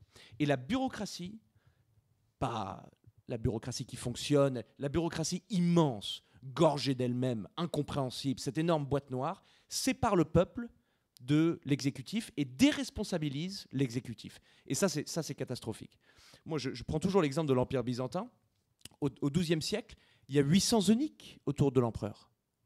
qui étaient les chefs administratifs, qui étaient responsables des impôts, entre autres choses. 800. Donc à chaque fois qu'une pièce d'or rentrait dans les caisses impériales, elle passait devant 800 collecteurs avant de toucher.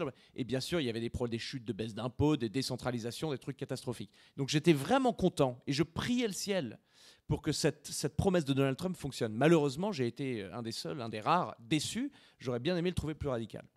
Oui, d'ailleurs, ce qui est assez intéressant, on l'oublie un peu, mais un point d'histoire, c'est que Roosevelt a fait exactement la même chose dans la méthode que Trump.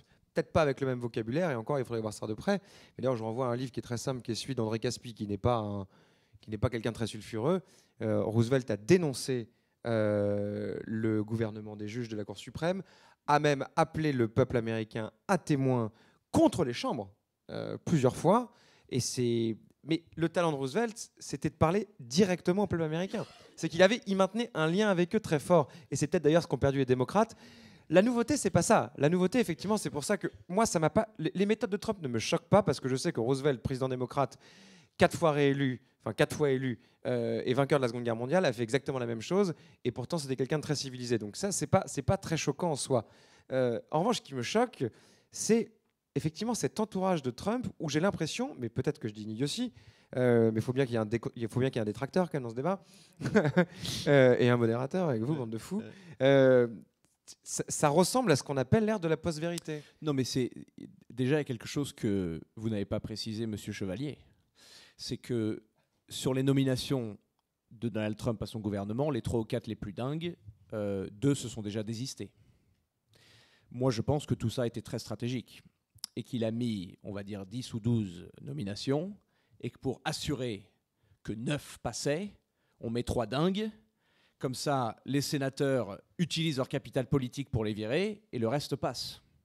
Parce que à la défense, je pense que ça va se finir très mal parce qu'il y a une accusation de mauvais comportement sexuel vient de sortir.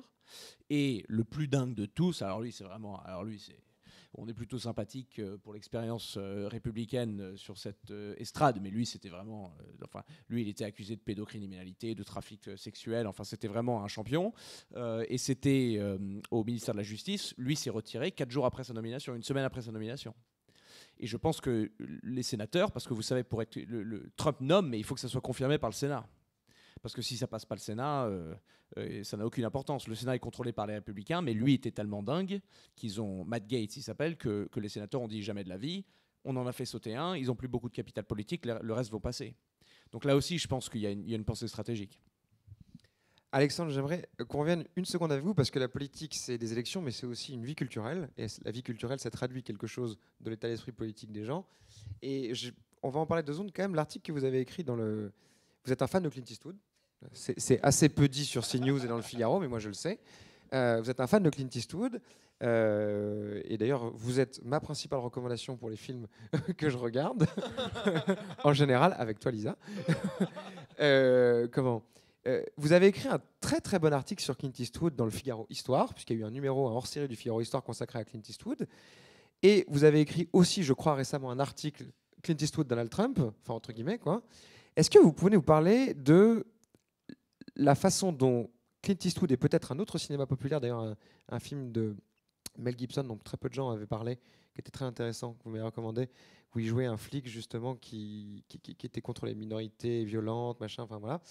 Ça dit quoi, cette culture populaire américaine de l'État de l'Amérique? Est-ce que des films, des livres la décrivaient avant l'élection de Trump?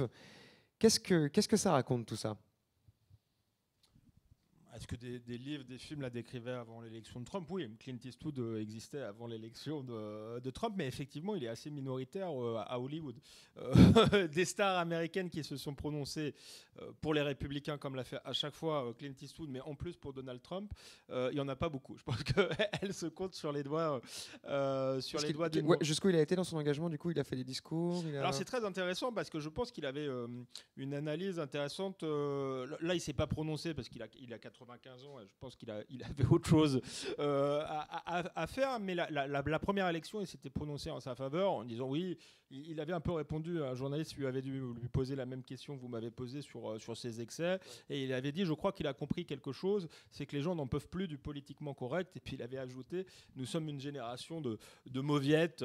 Les gens se sont offensés pour rien, pour une mauvaise blague, pour un mot de trop. C'est un détail, mais je pense que son cinéma, après, ce qui est plus intéressant, c'est que son cinéma est plus intéressant, je dirais même que ses prises de position, c'est qu'effectivement, il a décrit une Amérique populaire depuis toujours. Avant même d'être réalisateur, quand il incarne l'inspecteur Harry, c'est plus qu'une incarnation. On sent qu'il s'identifie un peu au personnage. D'ailleurs, ça lui a valu l'étiquette de facho. Mais l'inspecteur Harry, on est à l'époque de l'élection de Nixon. Ça sort un peu avant ou un peu après. Et l'inspecteur Harry, sous forme de polar, de divertissement, est l'incarnation de la majorité silencieuse, de l'Amérique silencieuse, qui était décrit par Nixon et que Nixon a su mobiliser. On est dans les années 70, en plein triomphe justement du gauchisme culturel, la guerre du Vietnam, des mouvements de gauche très radicaux, une montée de la criminalité. Ça se passe à San Francisco, l'inspecteur Harry, au moment où San Francisco est la ville à l'époque la plus criminogène des États-Unis, et où il y a beaucoup de débats sur la justice qui est accusée d'être finalement de s'occuper davantage des victimes que des criminels. Et en fait, voilà, l'inspecteur Harry, sous forme de divertissement, est une réponse et il incarne une Amérique justement qui trouve que peut-être on devrait s'intéresser davantage aux victimes. Il y a une dimension populiste déjà dans le refus de la bureaucratie, puisqu'il est contre la bureaucratie policière, il est pour des méthodes un peu expéditives. Et puis des années après, il y a effectivement, je ne reprendrai pas le qu'ils crèvent tous de Louis Sarkozy, mais cette séquence est terminée. C'est un peu ça. Par là, voilà, si on coupe 2 minutes là, on va pouvoir dire que, dis donc, la fondation Napoléon, il se passe de drôles de choses, il y a de dangereuses excités, alors que c'était une blague, évidemment, et que je parlais de l'inspecteur Harry. Quelques années après, il y a Gran Torino, et qui a un film qui avait beaucoup choqué, même en France. Oui. Enfin, qui avait beaucoup marqué les gens. En tout cas, Clint Eastwood, justement, quand on lui demande pourquoi qui il va voter et qu'il dit les gens en ont marre du politiquement correct, il dit justement même mon producteur m'a dit Gran Torino c'est une excellente histoire, mais attention, c'est pas politiquement correct. Et d'une certaine manière, Gran Torino annonce, je dirais, l'élection de Donald Trump. C'est un Américain issu de l'immigration, puisqu'il est polonais, qui voit son quartier changer et qui a des propos justement peu politiquement correct, donc on peut penser que ce personnage au départ est raciste, et finalement il va aider son jeune voisin immigré asiatique qui pour le coup a envie de s'intégrer. Donc on voit qu'on est dans une lecture pas du tout manichéenne, et ça montre finalement un visage réconfortant de cette Amérique-là qui est réduit justement à son supposé racisme, à sa supposée beaufrie. Oui, il leur arrive de faire des blagues racistes, oui, quand ils se sentent en insécurité culturelle, ils peuvent avoir des mots assez crus, mais en réalité, ce sont des gens qui font la part des choses, qui sont capables de tendre la main à l'autre. Donc on a cette description de cette Amérique-là qui n'est pas aseptisée, qui est aussi une Amérique dans Gran Torino. C'est un retraité de l'industrie automobile, donc ça se passe dans une ville sinistrée, où il y a plus d'usines. Donc il y a tout ce regard-là, et effectivement, je trouve que Clint Eastwood est quelqu'un qui montre bien cette Amérique-là et lui redonne une forme de dignité. À part Clint Eastwood, qui soutient d'ailleurs, qui a soutenu Trump en 2016 ou à la dernière élection dans le monde hollywoodien? Il y a Hulk Hogan, je crois, ce qui est un peu moins classe. Mais non, quasiment, qui est le catcheur. Le catcheur, mais dans le monde réellement hollywoodien, non, personne ne vous dira qu'il vote pour Donald Trump. Donc ça incarne vraiment une contre-société. Et quand je vous expliquais que c'était aussi la faillite des élites, les stars américaines font partie. D'ailleurs, l'industrie du cinéma aux États-Unis, Louis m'arrêtera si je me trompe, je crois, est la 2e industrie du pays. Donc c'est quelque chose qui pèse, et ça montre la déconnexion entre cette élite d'Hollywood et le reste du peuple. Et on a bien vu aussi que toutes les prises de position de George Clooney, de Rihanna et de je ne sais qui, n'avaient pas du tout fonctionné. Et je pense qu'elles ont agacé parce qu'on voit quand même des milliardaires qui donnaient des leçons. On peut être pour ou contre Donald Trump, penser que la vision de Kamala Harris était une meilleure vision, mais il y a aussi un petit côté donneur de leçons en disant, quand on écoutait le discours des démocrates, c'était vraiment, si vous votez Donald Trump, vous votez pour le mal, en réalité, sans chercher à comprendre les causes. Moi, oui, est-ce qui par ailleurs donne en général assez envie de faire une chose. Et la complexité, en réalité, de l'être humain, et je trouve que c'est ce qui est bien dans les personnages d'Eastwood, c'est qu'ils ne sont jamais manichéens. Généralement, ils apparaissent peu sympathiques au début, et à la fin, ils apparaissent plus sympathiques que le personnage qui est plein de bons sentiments au départ. Mais alors justement, pendant qu'on parle de guerre culturelle, vas-y, Louis. Un point justement, parce que, et si vous me pardonnez une énième référence de l'Antiquité, quand j'entends des élites entre guillemets françaises parler de ce déclassement culturel américain, de cette bassesse, c'est vraiment les Grecs qui parlent des Romains. C'est vraiment ça. C'est regardez ces Romains obsédés par la guerre, tout puissants, mais en fait ils n'ont pas de culture, c'est nous. C'est exactement la même chose.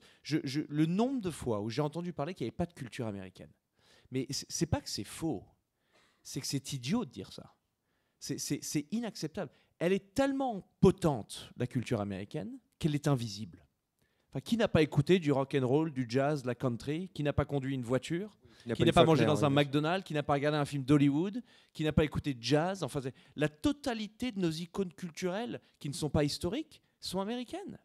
Et le nombre d'écrivains, si vous me disiez, oui, il n'y a pas de haute culture, les Ralph Waldo Emerson, les Hemingway, les Mark Twain, c'est immense, les Walt Whitman. Et ils font ça en 2 siècles et demi.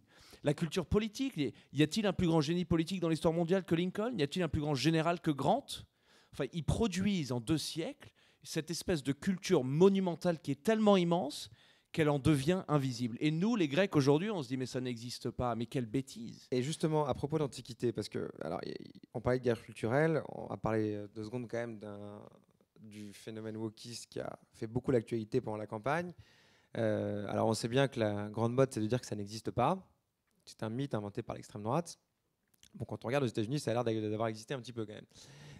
Je veux dire par là, bon, il y a des choses que j'ai vues, d'ailleurs j'ai écrit des articles dessus, les universités américaines qui interdisent des textes latins parce que ça ne correspond pas au canon en vigueur d'une morale puritaine. Je ne veux pas faire de populisme avec ça, mais c'est la vérité. Ça a existé. Et à chaque fois, c'est oui, mais c'est une fois. Mais déjà, une fois, c'est trop. Et ensuite, on a quand même vu la présidente de l'université d'Harvard qui a refusé, qui sur les attentats... Qui a démissionné. Qui a démissionné du coup. Parce qu'elle refusait de dire que des attaques contre des étudiants juifs étaient motivées par l'antisémitisme. Voilà, donc tout ça, c'est quand même des marqueurs très forts. Mais je vais vous donner... Aux États-Unis, c'est quoi l'état des choses par rapport à ça? Je vais vous donner une autre exemple. Moi, j'étais étudiant à NYU, qui est considéré comme une très bonne université. Pas dans le top 3 ou 4, mais c'est quand même dans le top 10. Et figurez-vous que dans une classe qui s'appelait les fondations culturelles, c'est marrant comment je m'en souviens, parce que Dieu sait que l'éducation de cette université n'avait aucun intérêt. On avait l'Inferno de Dante. Le 3e cours, il me semble, j'avais même pas remarqué cet épisode, 4 élèves que j'ai plus tard appris étaient des élèves musulmans, se lèvent de la pièce et sortent. En plein milieu du cours. Personne ne remarque. Enfin, est-ce que vous savez pourquoi la classe a été annulée pour le reste du semestre? Je vous ai donné l'indice de la lecture. Parce que Mahomet est dans un des 7 cercles. C'est pas qu'il y a eu une résistance à cette manifestation paisible. C'est que l'université a immédiatement cédé. Il n'y avait pas de discussion. On a reçu un mail en disant que la classe serait annulée et qu'on serait répartis dans d'autres classes parce que le choix de la lecture, il y avait une erreur. On avait fait une erreur. Mais donc c'est pas du tout quelque chose qui n'existait pas. C'était tout le monde, tous les étudiants américains de ma génération ont vécu un épisode comme ça. Donc c'était vraiment, vraiment présent. Aujourd'hui, je dirais que le métronome s'est un petit peu recentré. Je pense que le pic, vraiment la hauteur du wokisme, ça devait être 2016 ou 2017. Là, ils étaient acharnés. 2020 aussi, c'était d'une violence avec les manifestations Black Lives Matter. Vous allez peut-être vous en souvenir, suite à la mort de George Floyd. Je vivais à New York, on était en plein confinement. Bien sûr, toutes les obligations sanitaires ont été oubliées pour les manifestations Black Lives Matter. On n'avait pas le droit d'aller dire au revoir à grand-mère qui était en train de crever à l'hôpital. On n'avait pas le droit d'aller à l'église. Mais on avait le droit de faire une manifestation avec 150 000 personnes à Soho. Ils ont brûlé la ville. Je vous le dis, hein, moi j'ai marché à Soho 4 jours après, il n'y avait plus de Soho. Ils ont brûlé Minneapolis. J'avais un ami qui emmenait son père faire une opération du cerveau à Los Angeles. Ils sont partis avec les 4 cousins dans la voiture, chacun avec un flingue. Donc c'est pas non seulement que c'était répandu partout, c'était que les autorités étaient soit impuissantes, soit complices. Donc quand on vous dit que le wokisme était un vrai danger, c'est pas du tout un point d'extrême droite. C'était pas mortel, mais c'était un sujet. C'était un énorme sujet dans l'éducation, dans la vie sociale, dans la vie politique, philosophique. Enfin, c'était énorme. Aujourd'hui, on n'est plus à ça. Mais justement, l'anecdote que vous racontez sur NYU est stupéfiante et très inquiétante, évidemment. Mais moi, je me pose une question idiote. Mais qui ça sert de faire ça? 4 élèves musulmans qui décident de quitter un cours parce qu'on dit du mal du prophète dans un livre dont on parle pendant le cours, quand l'université dit très bien, on n'en parle plus, pourquoi? Non mais parce que la vie c'est fait d'intérêt. Parce qu'ils ont peur. C'est une vraie question. Parce qu'ils ont peur. Peur de qui? Le New York Times n'a jamais retransmis ou mis sur leur site ou sur leur papier les caricatures de Charlie Hebdo.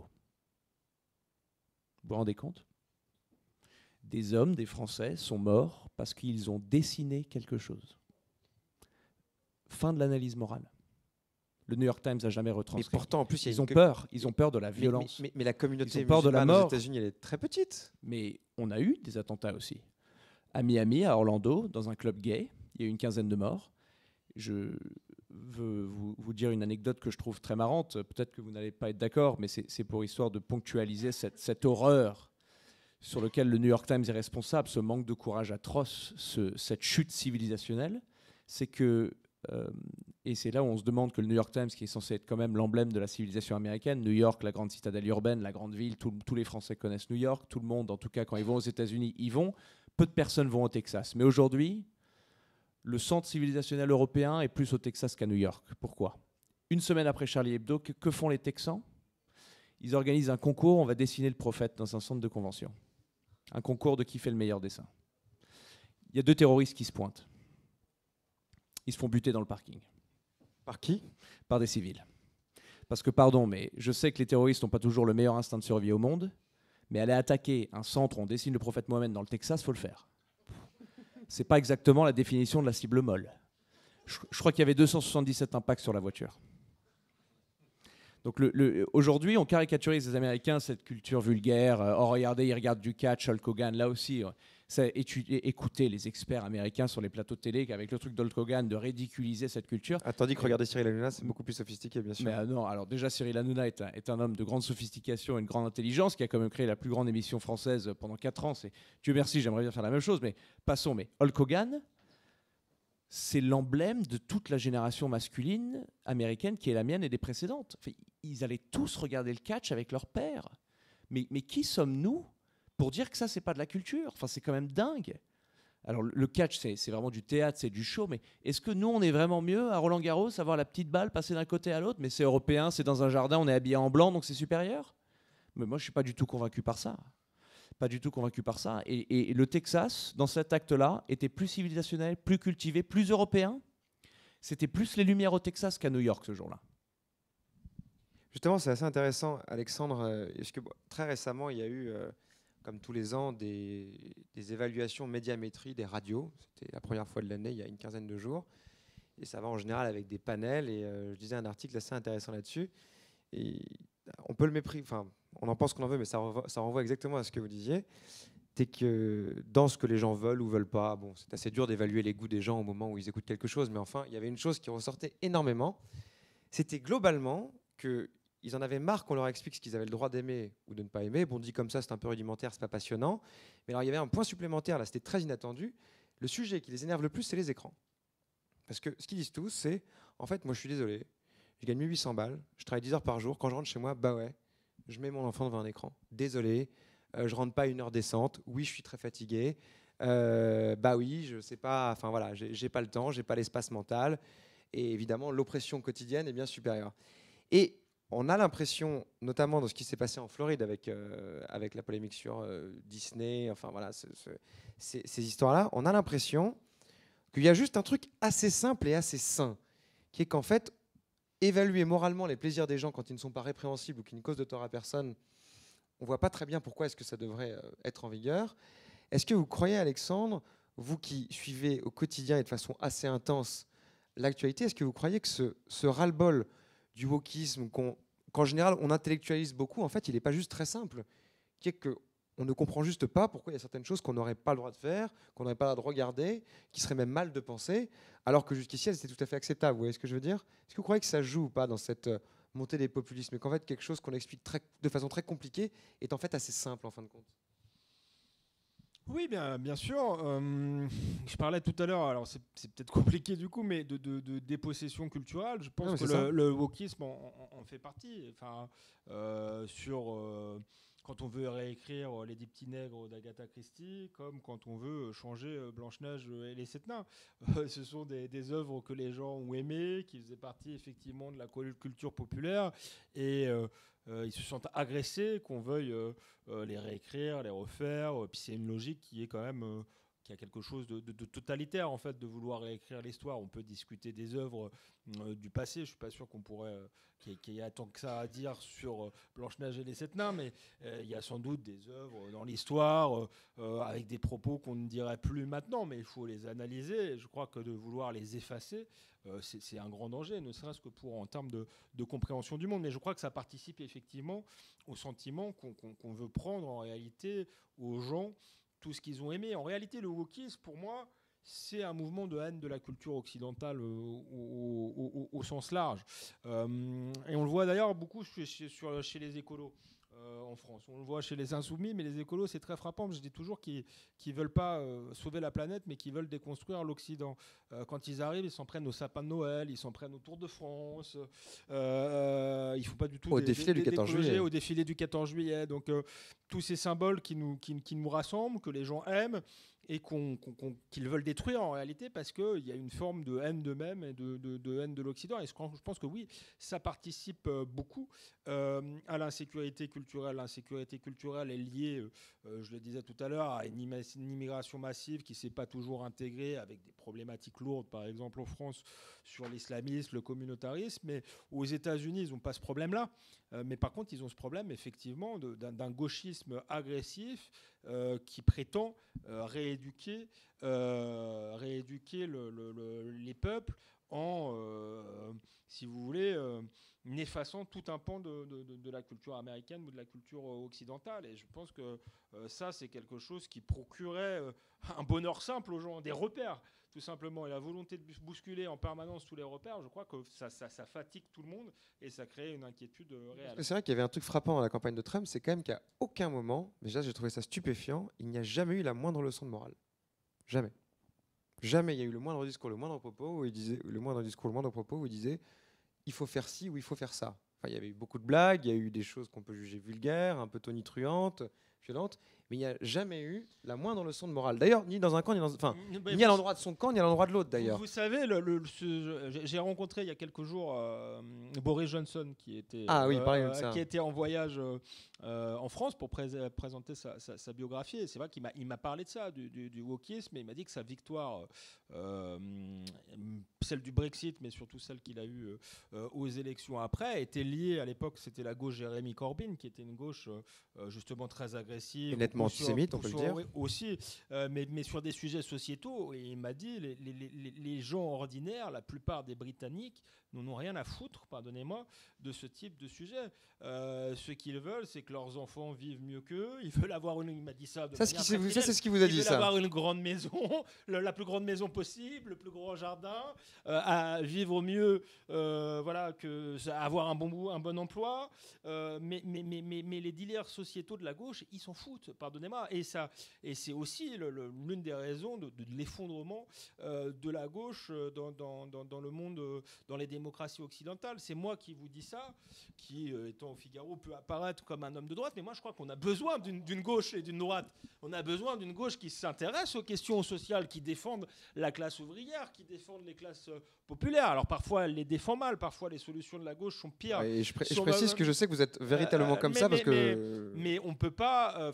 l'une des clés pour pour comprendre le fait que les classes populaires se détournent de la gauche, c'est que la gauche ne parle plus du tout des problèmes des classes populaires. Elle parle des obsessions, des bobos des centres-villes sur est-ce qu'un homme est un homme, une femme est une femme, même les minorités. Il s'est passé quelque chose de très intéressant dont on n'a peut-être pas encore parlé sur l'élection de Donald Trump. Enfin, on en a parlé, Louis l'a évoqué en disant que les latinos avaient voté pour Donald Trump, les hommes noirs avaient voté pour Donald Trump, même une partie des femmes noires. Enfin, les minorités, le fait nouveau, c'est qu'une grande partie des minorités ont voté pour Donald Trump parce qu'elles-mêmes sont agacées qu'on leur parle avec condescendance, comme si elles étaient obsédées par leur couleur de peau, leur sexe, etc. Je crois qu'en Occident, on a quand même fait des progrès sur ces questions-là, et ces populations-là ont envie d'avoir du boulot, qu'on s'occupe un avenir pour leurs enfants. C'est la même chose. Et d'ailleurs, les résultats de Donald Trump,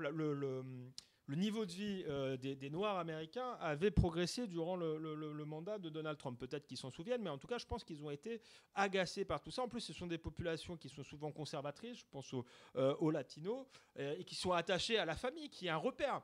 Même sur le plan social, quand vous n'avez pas beaucoup d'argent, pas beaucoup de moyens, avoir une famille solide, c'est bien. Si on veut disperser tout ça façon pulp, on atomise les individus, et je crois qu'il y a chez les peuples une conscience de tout cela, si vous voulez. Donc, elles ont envie de protection. Moi, je crois qu'il y a un besoin de protection, et c'est aussi une des forces des populistes, c'est qu'ils tentent d'apporter de la protection sur le plan économique et social, sur le plan culturel, en bousculant pas tous les repères, et j'allais dire sur le plan démocratique. Non, ça c'est autre chose, mais je crois que c'est un des ressorts fondamentaux, et que la gauche est même en train de perdre les minorités sur lesquelles elle avait fondé tous ses espoirs. Parce qu'en réalité, la stratégie du Parti démocrate, c'était de dire on abandonne avec ces beaufs, justement, ils comprennent rien, on essaie de les rééduquer, mais ce sont des racistes. Mais heureusement, il y a les minorités, et en plus, elles vont être majoritaires dans quelques années dans la population. Sauf que même eux,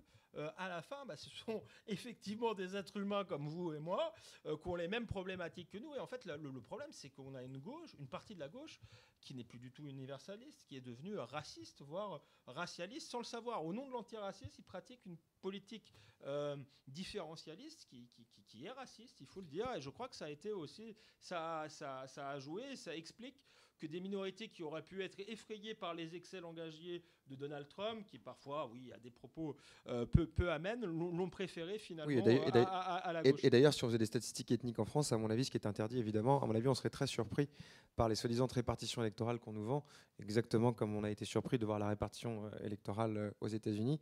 Et d'ailleurs, j'ai écouté quelque chose ce midi, il fallait absolument que je le dise à quelqu'un, j'ai envoyé un SMS à Thierry Lenz cet après-midi parce que j'étais révolté. Sur France Info, quand même, que j'écoutais ce midi en déjeunant, sur France Info, on nous dit du régime qui vient de prendre le pouvoir à Damas, en Syrie, nous avons trouvé 10 djihadistes français qui étaient dans l'État islamique, donc ont participé à tous les attentats terroristes qu'on va commémorer au mois de janvier, les 10 ans. Bon, ça, c'est le fait énoncé, très bien. Derrière, nous avons notre correspondant, machin chouette, à Damas. Alors, comment ça se passe ? Oui, bon, voilà, on y est. Alors, comment il est, ce gouvernement très sympathique ? Et le mec répond, écoutez, non, mais faut arrêter de jeter la pierre, on va juger sur pièce. Et donc quoi ? On va accréditer un ambassadeur syrien qui a participé à des attentats en France. Non, mais c'était... Là, je ne déforme rien. Ça, c'était sur France Info. Et après, on demande aux gens d'être raisonnables. C'est de la folie. Enfin, je veux dire, c'est positivement inouï. Quand on en est là, France Info, c'est une chaîne normale, quoi. Bref, il fallait que je me confie à quelqu'un. Et comme vous me disiez, la destruction de la culture occidentale, je me suis dit, quand on arrive à ce degré de haine de soi, ça devient quand même problématique. Louis. Oui, c'est vrai, tu étais en colère pour autre chose. Louis Sarkozy, justement, une question. Le patriotisme américain, c'est quelque chose... C'est pas tant qu'on ne le comprend pas, parce qu'il y a un patriotisme fort. Il y a un patriotisme fort en France. Est-ce que... En France, c'est réel, pour le coup. Il y a des gens qui pensent, qui trouvent, est-ce qu'ils ont raison, est-ce qu'ils ont tort, on n'a pas de statistiques, qu'on n'aime pas assez le drapeau, qu'on n'aime pas assez la France, qu'on chante moins la Marseillaise. C'est des choses qui, d'ailleurs, ne sont pas intelligentes par nature, mais qui rassurent. Et c'est vrai que c'est un peu pénible de voir que ça disparaît. Voilà, ça c'est clair. Et c'est une des clés d'explication de la disparition de la gauche aujourd'hui. Aux États-Unis, on avait l'habitude de dire que d'où qu'on vienne, qui qu'on soit, pauvre, riche, femme, homme, black, latino, tout le monde aimait beaucoup l'Amérique. Est-ce que ça a baissé? C'est quoi l'état des choses là-bas? Ça a baissé parmi les élites métropolitaines. Alors, qu'est-ce que ça dit?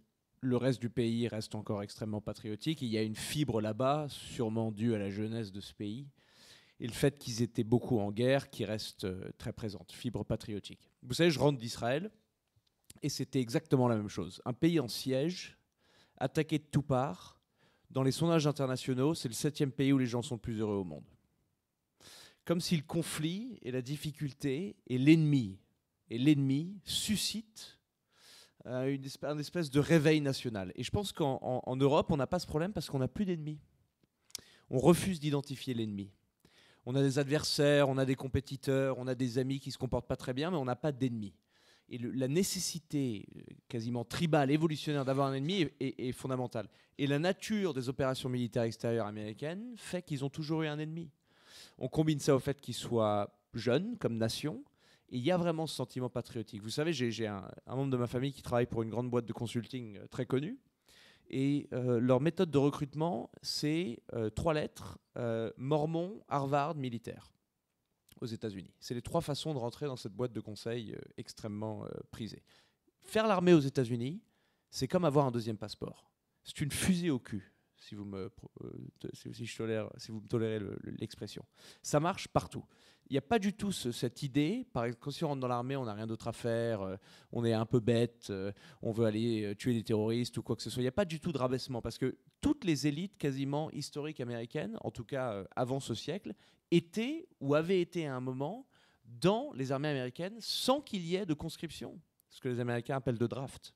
Donc il y a vraiment cette idée, qui est peut-être aussi née du fait d'ailleurs que ce pays est né d'une révolution. C'est pas du tout comme nous, ça se développe sur des millénaires, c'est l'État qui crée la nation.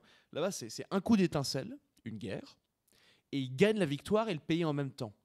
Donc la fibre, si vous voulez, du combat patriotique, la nouvelle élite américaine, c'était pas les aristocrates, c'était pas la bonne naissance, c'est ceux qui s'étaient battus dans la Révolution.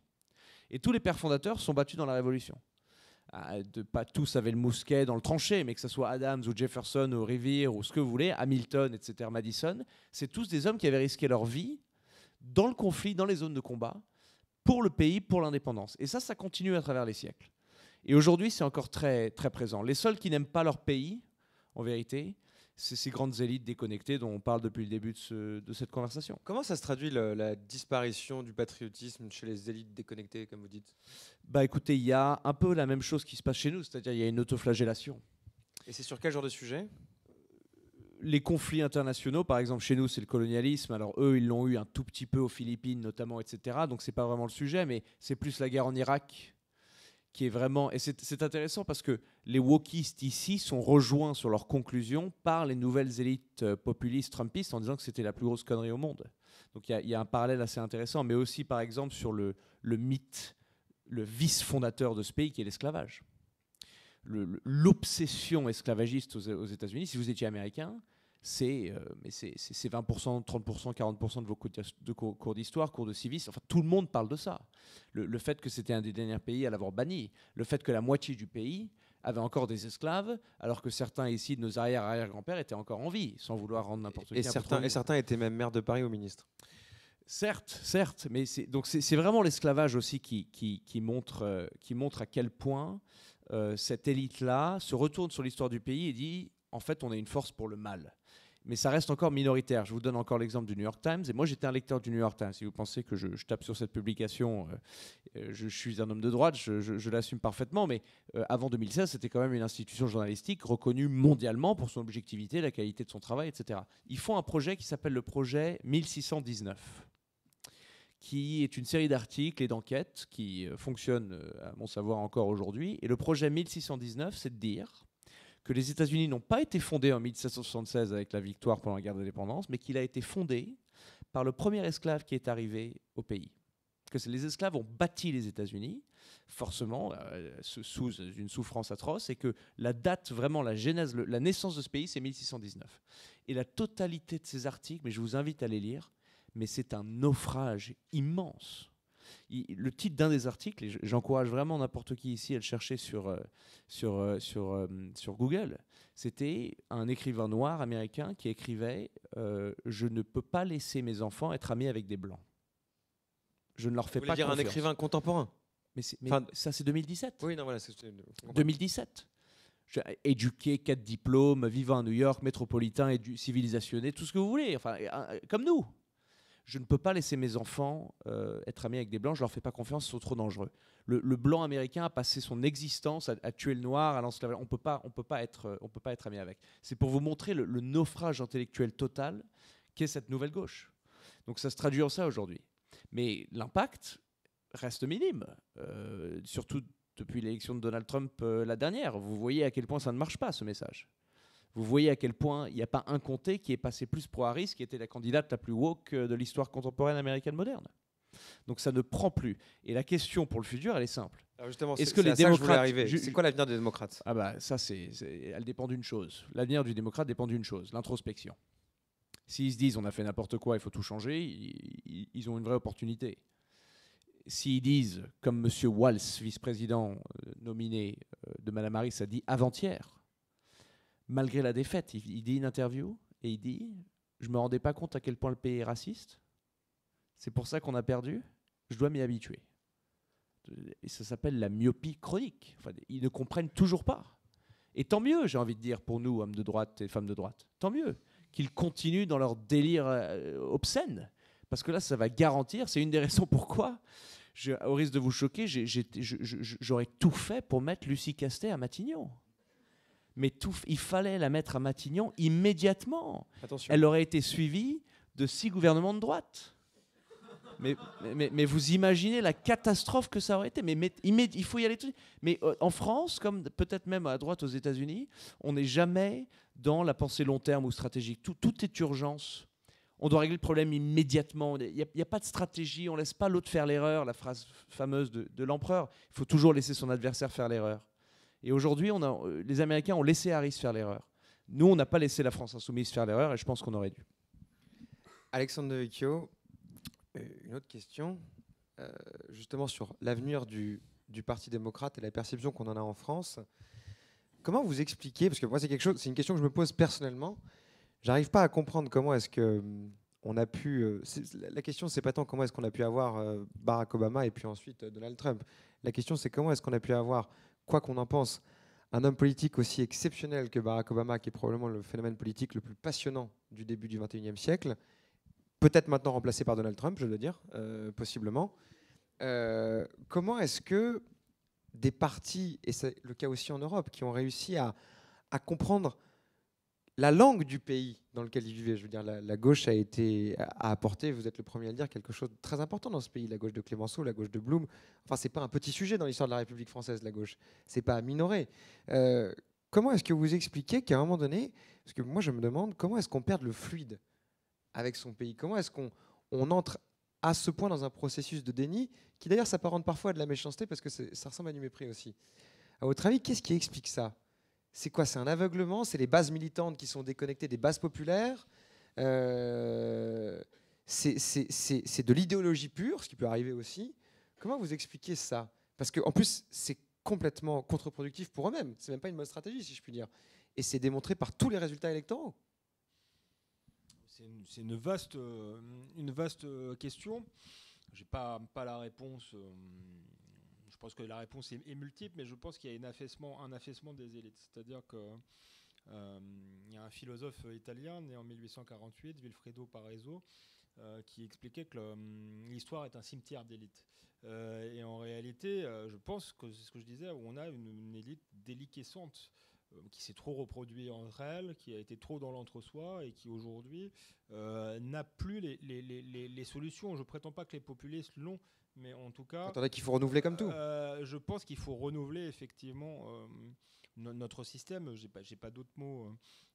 Pardon, et je pense qu'il y a un affaissement culturel. Quand je disais reproduction entre elles, on voit comment fonctionnent aujourd'hui les grandes écoles, les universités.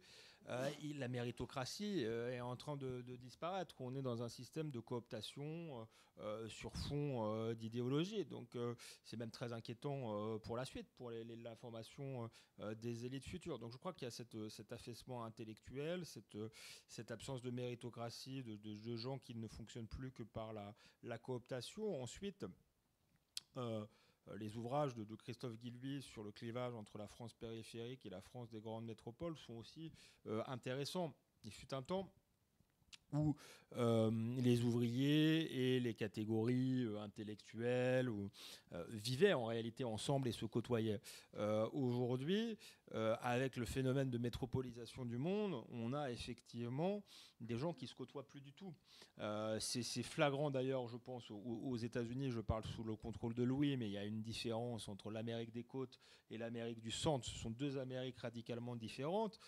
Mais si vous regardez bien entre Paris, mon 9e arrondissement, qui vote Émeric Caron, et je ne sais pas, la Creuse par exemple, qui voterait plutôt Marine Le Pen, ce sont deux mondes extrêmement différents qui ne se côtoient plus et qui ne se parlent plus. Et le problème, c'est que les élites, et il en faut, je le répète, sont censées servir le peuple. En réalité, aujourd'hui, elles ne le côtoient plus, elles ne voient plus, elles en ont une image dégradée, elles ne cherchent plus du tout à le servir, elles cherchent à s'en séparer. En réalité, on parle de séparatisme, il y a du séparatisme et du communautarisme lié à l'islamisme notamment, mais il y a une forme de séparatisme. Je dis toujours que Anne Hidalgo est une séparatiste radicale. Elle voudrait quasiment créer des frontières autour de Paris pour surtout que les banlieusards ne viennent pas avec leur voiture polluer, si vous voulez. Pourtant, ils ont besoin, pareil, de gens qui travaillent quand même de temps en temps pour alimenter pour que la ville fonctionne. D'ailleurs, j'en profite pour donner des statistiques, parce que là, on pourrait croire que c'est des propos en l'air, mais une statistique que j'ai vérifiée parce que ça m'a été raconté par un ami médecin. Il y a une crise de présence des infirmières dans les hôpitaux, les cliniques, les lieux médicalisés parisiens, tout simplement parce qu'elles ne veulent plus faire 2h30 de voiture pour venir travailler. C'est la vérité, ça. C'est des choses qui existent.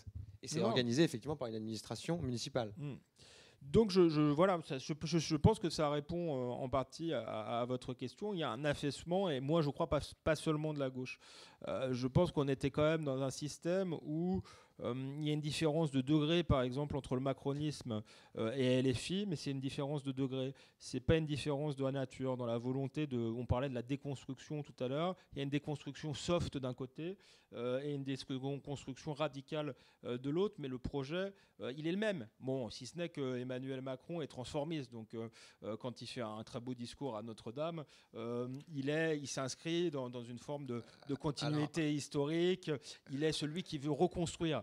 Mais quand il prétend qu'il n'y a pas de culture française, alors je ne vais pas toujours sortir cette phrase, mais c'est celle qui me vient, il y en aurait d'autres, eh bien il est quand même dans une logique de déconstruction. Donc je crois qu'il y a un moment donné, il faut choisir son camp, et je parle d'Emmanuel Macron, mais je parle d'une forme de centre-droit ou de centre-gauche qui nous a gouverné, je dirais, depuis des années. Alors certains ne sont pas des vrais déconstructeurs, mais beaucoup sont conformistes, ont peur de leur ombre, n'ont pas le courage finalement de résister aux mini-minorités qui parlent le plus fort. Et donc voilà, c'est pour dire que l'affaissement, il va au-delà, je dirais, de la frange la plus radicale de la gauche. Et celle-ci ne peut que prospérer sur la lâcheté des autres qui n'osent pas dire qu'une absurdité est une absurdité. Merci. D'ailleurs, à propos de Notre-Dame, c'est assez intéressant. Vas-y. Excusez-moi, Monsieur Chevalier, un petit point, et je fais ça comme une annonce, ou plutôt comme une requête envers vous, parce que je sais que c'est un épisode qui est complètement méconnu de l'histoire américaine, et qui est pourtant l'épisode le plus important de cette courte histoire, et qui est si peu connu et si méconnu en France, c'est la guerre de sécession, ce qu'ils appellent la guerre civile. Parce qu'on parle de l'éclatement culturel. Mais ce qui est très intéressant aux États-Unis, c'est que c'est un petit peu l'inverse, c'est-à-dire que le pays commence en étant éclaté, et qu'il y a une centralisation culturelle et administrative et politique et sociale qui se passe. Et aujourd'hui, c'est un pays très centralisé, en fait, très uni. Malgré les différences entre, si vous voulez, le résident de New York et le résident de l'Arkansas sont énormes, mais rien du tout comparé au mec dans le Vermont et à la nana dans le Texas il y a 150 ans. La guerre civile américaine qui commence, ne laissez personne vous dire le contraire, à cause de l'esclavage, à cause de l'élection d'Abraham Lincoln en 1860, c'est 700 000 morts en 4 ans. Nous, on a la Vendée, et c'est un traumatisme pendant des générations encore aujourd'hui. 700 000 morts, c'est une guerre mondiale pour l'époque. C'est des dizaines d'armées qui saccagent des villes américaines, qui brûlent des champs américains, qui détruisent des écoles américaines à cause d'un désaccord politique. Alors c'est beaucoup plus que ça, vous allez me dire, c'est la vie d'humain, bien sûr, mais et ça c'est emblématique et c'est démontré dans une petite anecdote qui est si frappante et si parlante. Il y a une brigade de cavalerie du Nord, de l'Union, donc les chemises bleues, qui capture un jeune soldat du Sud, qui n'a pas de chaussures, qui est pauvre, qui n'aurait jamais toute sa vie, tout son travail assimilé assez de richesse pour s'acheter un esclave. Et les cavaliers du Nord disent, mais pourquoi tu te bats? Tu te bats pour préserver l'esclavage, mais t'as pas un esclave, tu n'auras jamais l'argent pour un esclave. Il dit, mais je me bats parce que vous êtes ici, vous êtes chez moi, vous êtes dans mon pays. Et même si la guerre était, en vérité, sur la question de l'esclavage, cette petite remarque-là, de ce mec sans dents et illettré, démontre le fait qu'ils se battaient pour leur pays qui était leur État.